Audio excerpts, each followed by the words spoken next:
when we are talking about, it's a huge disconnect between the Bangladesh national education system and international as well. We are very poor in terms of our curriculum. In relation to the ranking of our primary, secondary, and higher education grades, we are almost half of the equivalence. For example, currently our 12th grade is evaluated as grade 5, grade 6, and our 5th grade is evaluated as class 2 grade internationally.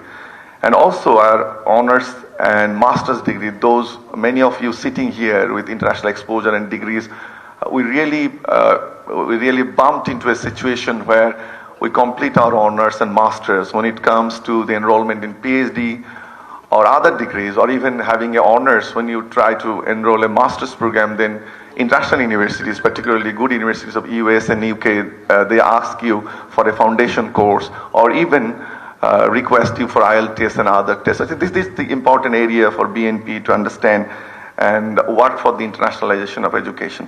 And the second point in this is what is very important is the collaboration with the international universities. And also, BNP needs to think, when they are saying internationalization of education, is the cross-border education. The society last many years craved for the presence of international universities in Bangladesh, but particularly because of the private university alliance, they vividly oppose international universities to have a branch campus in Bangladesh. I'm very much in favor of international campuses, particularly because of the successful examples of Singapore, Malaysia, Thailand, and other ASEAN countries where they invited international universities, and by doing so, they were immensely benefited in renewing their curriculum, and as well as have international exposure to their education. This is one of the this can be one of the significant efforts of BNP in internationalizing the education, particularly inviting international universities to Bangladesh. And this will not only facilitate the education, but we can strengthen our relationship with the bilateral partners. We can enhance our diplomatic relations, because track to diplomacy is also very important. The fourth point to me is the vocational and understanding the vocational and technical needs. It is well articulated in your documents, and I think in doing so, what we can do that we can not only meet the local demands, where when I'm saying the tagline of my speech is learning poverty, so you can really feed the industries. And also, as we're having the demographic dividend, we can send our skill labors worldwide, and the markets internationally opening, particularly because of the demographic crisis, both in ASEAN countries, North Europe, and other areas. But one thing is important, the recognition of our vocational curriculum. I think we have experimented a lot, and our vocational training center, all the TVET center, particularly under the government, 80 TVET center across the country, are having the problem of international recognition. So it has to be thought that how can it be recognized? We can offer international boards like Cambridge, Edexcel, and other City Angle and other educational boards who can recognize our vocational degrees.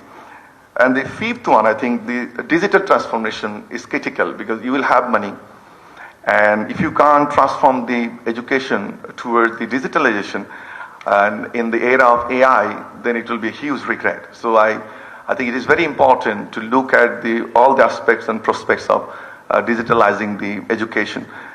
And the sixth one, I think it goes very well with President Ziaur Rahman's motto of rural education, is the decentralization of education, because currently most of the facilities are very much centered to the town, and it creates huge inequality. And when you are promoting democracy for education, I think it is a must that you ensure decentralization, so that people from all aspects, regardless of towns and villages, have the equal opportunity. So this is very much important for BNP to speak about, even in their manifesto, how they will decentralize their education undertakings in future.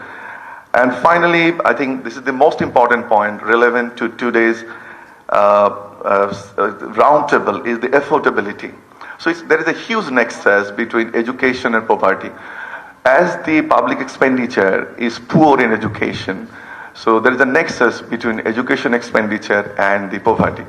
So it has to be investigated and examined enough that how can you reduce that, particularly the burden on the insolvent families to bear the tuition fees, their accommodation, the transformation, even tuition fees in the education institution. Thanks to Begum Khaleda Zia, who made education free for the girls, provided a scholarship. So I think this can be a renewed approach from the BNP to ensure affordability to the of education. That will ultimately reduce inequality. This is what is one of the expectations of democracy.